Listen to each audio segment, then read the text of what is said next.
Halo semuanya, kita ketemu lagi di episode kali ini ya. Episode kali ini sebetulnya saya buat lanjutan dari episode yang sebelumnya, yaitu yang tentang karakter sepeda itu ya. Nampaknya saya ingin sekali kalau misalnya kita semua yang bersepeda ini loh bisa mendeteksi langsung karakter sepedanya. Jadi cakep gitu dalam kita menilai karakter sepeda itu, baik yang kita miliki ataupun yang kita ingini nanti suatu saat kita dalam impian kita kepingin begitu. Ya. Jadi supaya apa? Supaya kita ini memiliki sepeda ini yang misalnya sepedaku karakterku ya sepedaku ini. Saya orangnya liar. Misalnya loh ya, saya bukan liar. Maksudnya saya ini orang yang liar. Kalau sepeda saya ini adalah sepeda yang tenang-tenang, kok kayaknya nggak cocok. Nah, gitu. Oh saya ini orangnya kalem. Saya orangnya nggak mau gerusak-gerusuk. Jadi saya mau sepeda itu yang juga bisa tenang begitu loh. Ya, bisa kok. Ada sepeda-sepeda yang tipe seperti itu. Sama kan, kalau misalnya Anda membeli mobil misalnya. Suatu saat Anda kan kepingin beli mobil, Anda sudah nabung sebegitu banyak, sekian waktu, sekian lama. Apakah nantinya Anda ini membeli mobil sembarangan? Enggak kan? Ya, Anda mau mobil itu yang kalau bisa sekarakter dengan saya sebagai pemiliknya gitu. Supaya apa? Supaya nanti kalau misalnya saya berada di dalam mobilnya itu ya, my car is me. Ya. I am my car. Sama, ya kan. Sepeda juga gitu. Sebisanya kan I am my bike. My bike is me. Nah, begitu. Ya. Oke. Nah, di sini di konteks yang hari ini, episode kali ini yang road bike dulu ya, yang road bike dulu. Oke, jadi nanti episode selanjutnya mungkin akan saya juga buat tentang yang mountain bike, yang XC mountain bike. Tapi yang ini yang road bike dulu. Dan kita ambil road bike yang umum aja dah. Yang umum dan terutama yang dipakai oleh pembalap-pembalap World Tour Team ya, kayak pembalapnya siapa itu? UAE, Pogacar, dia memakai Colnago Y1 RS. Kemudian kita ada Filippo Ganna ya, dari tim Ineos, dia memakai Pinarello Dogma F. Tom Pidcock, pembalap Q369, dia memakai Pinarello Dogma F. Kemudian ada Evenepoel ya. Terus ya Evenepoel itu memakai S-Works SL8 misalnya. Oke, terus ada juga Wout van Aert dan si Jonas Vingegaard ya, Vingegaard, aku nggak tahu caranya pronounce-nya itu gimana. Ya dia memakai Cervelo S5 ya. Nah ini sudah saya kumpulkan. Kita akan mempelajari semua karakter dari sepeda ini. Saya memakai Geometry Geek ya. Anda bisa buka websitenya Geometry Geek. Terus Anda kumpulkan berapa sepeda yang ingin Anda komparasi. Nah ini ada 6 brand sepeda yang sangat terkenal dan yang rata-rata orang Indonesia ya bisa beli dan bisa pakai. Ya maaf aja Polygon belum ada di sini, bukan karena ya Polygon tidak dipakai, belum dipakai atau belum mensponsori. Suatu saat siapa tahu Polygon bisa mensponsori ya World Tour Team. Oke, ini Cervelo S5 dan semuanya ini size-nya itu saya ambil yang medium aja, size 54. Ya, size 54 sebagai standar medium. Perhatikan di Dogma itu karena size-nya itu sudah besar walaupun tulisannya kecil. Jadi di Dogma itu size-nya 53. Bahkan sebetulnya bukan 53, harusnya 51,5, tapi oke 53. Oke. Nah, di sini kita akan langsung bisa tahu ya karakter sepeda ke-6 sepeda ini setelah Anda mengikuti episode saya sebelumnya dari awal. Ya, dari awal itu istilahnya jangan dipotong-potong kalau bisa, walaupun saya kasih time stamp misalnya di wheelbase, di heat angle dan seat angle. Ya. Oke, kita lihat aja langsung ke head angle-nya untuk mengetahui karakter sepeda ini itu tipe agresif atau tipe yang konservatif ya. Agresif, konservatif atau justru tipe yang lembek gitu loh. Nyeledot gitu istilahnya, enggak mau nurut ya istilahnya. Atau orang lain bisa mengatakan bahwa wah ini sepeda anteng sekali. Nah, jadi agresif atau anteng ya. Saya enggak tahu anteng itu bahasa Indonesia atau enggak. Tapi oke. Nah, sudah tahu dengan jelas kan head angle-nya seperti apa. Ya. Di sini head angle-nya untuk Cervelo itu lumayan agresif dengan 73 derajat. Ingat loh ya, road bike itu batasnya 73,5. Batasnya. Belum pernah menjumpai road bike dengan head angle 74. Wow. Ya. Cervelo ini paling agresif. Bukan paling agresif sebetulnya. Yang paling agresif itu justru Canyon punyanya Vanderpool ini. Disusul dengan Colnago, Cervelo S5 dan SL8. Nah, ayo kita balik ke sehari-hari ya. Saya sering loh dengar komentar-komentar dari pemilik masing-masing sepeda ini. Ya. Terutama S-Works Starmark ini mulai dari SL6, SL7, SL8 itu sepeda ini karakternya ini enak untuk diajak apa istilahnya ya, spontanitas begitu loh ya istilahnya itu. Jadi ringan ya, mungkin ringan bukan karena sepedanya ringan ya, tapi actionnya itu ringan begitu. Likak-likuknya itu ringan banget sehingga Anda merasa bahwa sepeda ini enak sekali, nurut sekali. Saya belokkan kiri sedikit aja dia sudah ikut kiri. Saya belokkan kanan sedikit aja dia sudah ikut. Nah,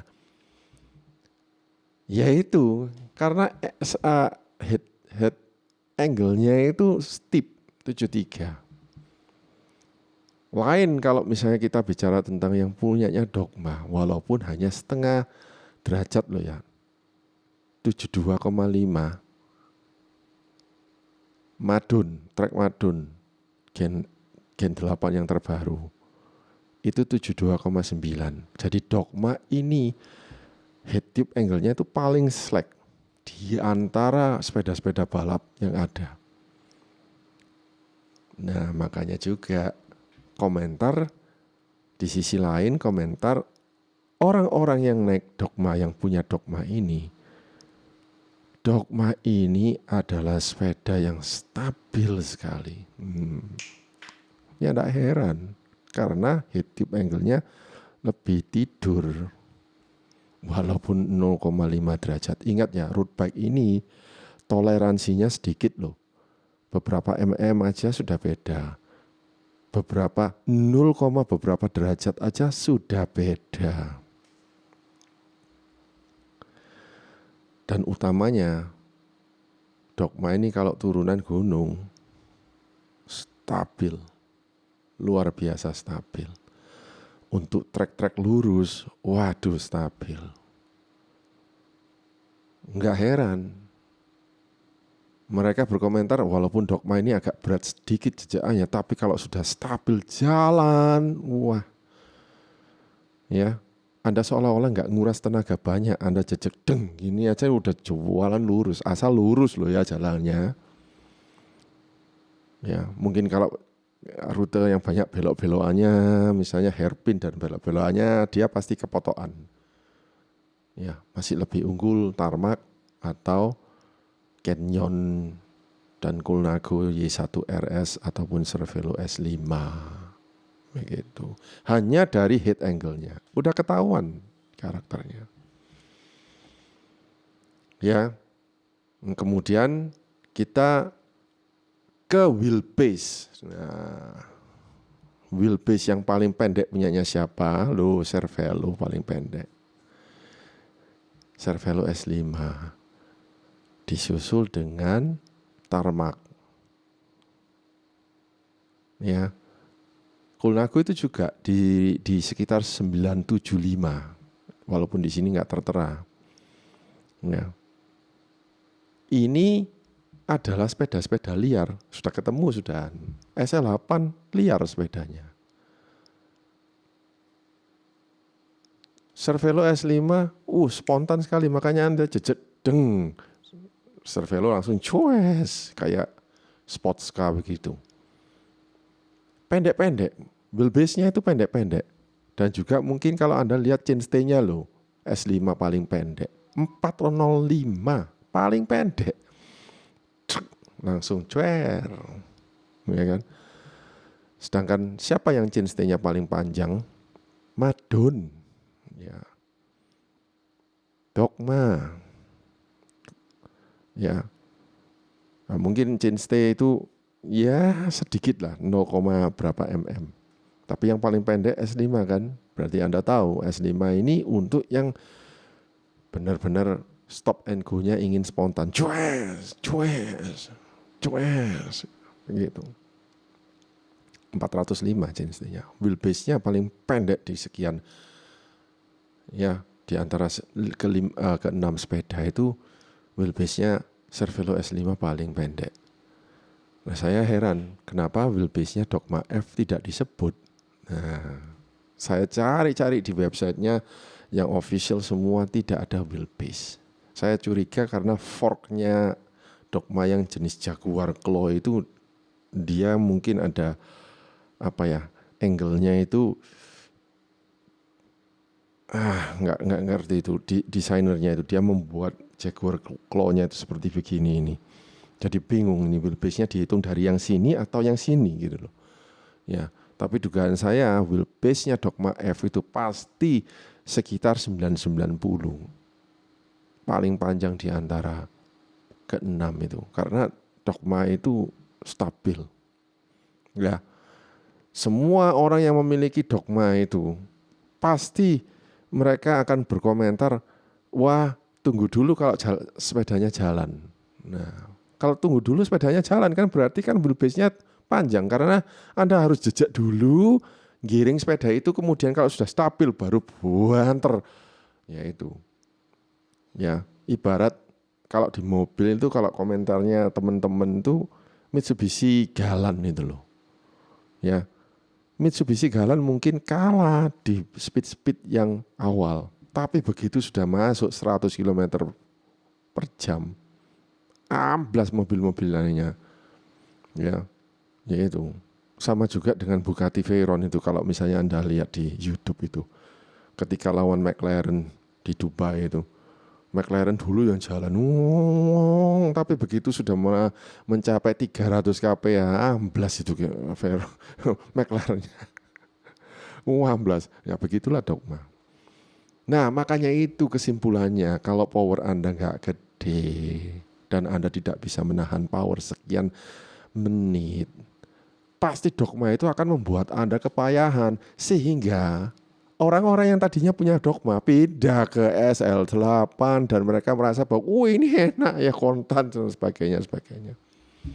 Jadi semuanya itu apa? Ya, persiapkan dulu power Anda seberapa sebelum Anda beli sepeda tersebut. Ya, kalau power Anda nggak cukup, ya mana bisa? Karena dogma F itu menuntut power sekian gede dulu loh sebelum Anda bisa mengenjot saya. Tapi di sisi jeleknya juga loh, kalau Anda misalnya memiliki Tarmac SL8 yang spontan dan lively, itu yang jejakannya cepat, dan itu akan menguras tenaga Anda jauh lebih cepat. Ya, bayangkan kalau misalnya Anda stop and go, Anda rem terus, habis itu Anda jejak, jalan lagi, rem, jalan. Itu berapa tenaga yang Anda kuras itu? Ya, Anda tidak sadar bahwa tenaga Anda itu dikuras pelan-pelan, kayak diperes kecil sedikit-sedikit dulu. Habis gitu ya lama-lama habis ampasnya.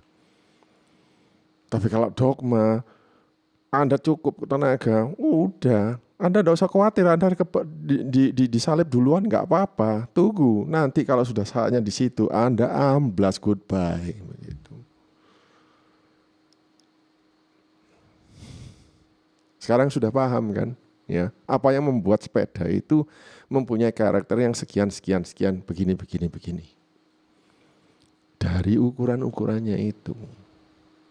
Ya. Kan banyak ya orang memilih S-Works beralih dari dogma. Oh, ini sepeda ini enteng ya, memang enteng ya, memang sangat enteng. Wheelbase-nya itu pendek, paling pendek. Jadi setelah terpendeknya S5 itu Tarmac gitu. Terus ada yang pindah dari dogma ke Cervelo S5. Wah, ini sebenarnya lebih gesit. Ya jelas, wheelbase-nya lebih pendek. Coba jauh-jauhan misalnya. Coba jauh-jauhan. Misalnya di atas 75 km. Ya, Anda akan lebih cepat capek duluan dengan S5 Anda. Kemudian Anda pasti santap sama dogma. Yaitu. Ya. Nah, yang ketiga yaitu baru seat angle. Nah, seat angle-nya itu untuk apa sih sebetulnya seat angle itu? Seat angle-nya itu untuk membalance ya agresivitas dari head angle sama wheelbase itu loh. Ya. Jadi seat angle-nya yang paling slack di sini itu adalah tetap miliknya hampir sama sih sebetulnya 73,6 untuk Madon. Colnago malah 74. Colnago dan SL8 itu 74. Ya wajar. Karena apa? Karena kalau misalnya nah, ini dia. Karena apa? Karena itu sepeda agresif. Sangat agresif sekali sehingga seat angle-nya juga paling steep 74. Ya. Itu yang dipakai Pogacar itu. Dan yang dipakai Evenepoel itu. Itu agresif sekali. Sepeda-sepeda super agresif. Ya tidak heran juga kan. Kenapa kok Pogacar diam-diam jatuh. Karena steeringnya terlalu agresif dan dudukannya terlalu ke depan juga. 74 derajat. Mendingan Cervelo. Dia agresif tapi duduknya agak ke belakang sedikit, jadi lebih balance begitu loh. Ya. Ya, jadi seat angle itu untuk stability dan power transfer. Artinya kalau misalnya kayak Colnago dan Specialized Tarmac yang 74 ini yang seat angle-nya 74 derajat, berarti dia itu power transfernya itu gede sekali. Sedangkan dogma loh itu cuma 73,7, ya hampir, cuman ya sekitar berapa derajat sedikit aja ya. Tapi rata-rata memang sepeda agresif ini seat angle-nya ya mirip-mirip ya. Gitu. Tapi di sini kan lewat data-data ini kan kita langsung melek matanya. Oh pantesan Coolnego ini super agresif. Ya jelas dong. Kalau enggak mengapain dia susah-susah bikin Y1 RS. Ya sekalian aja bikin yang super agresif untuk Pogacar. Sekalian aja saya bikin yang super agresif SL8 untuk Evenepoel kayak untuk siapa kayak Primož Roglič kayak ya itu. Ya. Untuk Van der Poel ya. Yang powernya gede aja begitu. Ya. Ketahuan. Semua sudah ketahuan. Saya nggak usah lihat seat angle-nya. Saya cukup lihat dari head tube angle dan wheelbase. Sudah. Oke. Nah. Menarik kan ya sepeda-sepeda ini. Sangat amat menarik. Itu saja. Lewat 2 episode ini, yang ini hari ini dan yang sebelumnya, jadi Anda semakin sensitif ya, karena sudah sering nonton dan dengar akhirnya tertanam di pikiran kita. Oh, wheelbase, head angle, seat angle itu hanya untuk membalance dan transfer power. Agresivitas itu di depan, di angle head tube angle sama di panjang wheelbase. Oke. Ya. Itu saja. Makin bijaksana, makin tahu, makin peka terhadap karakter sepeda. Sekian, terima kasih. Sampai ketemu di episode selanjutnya.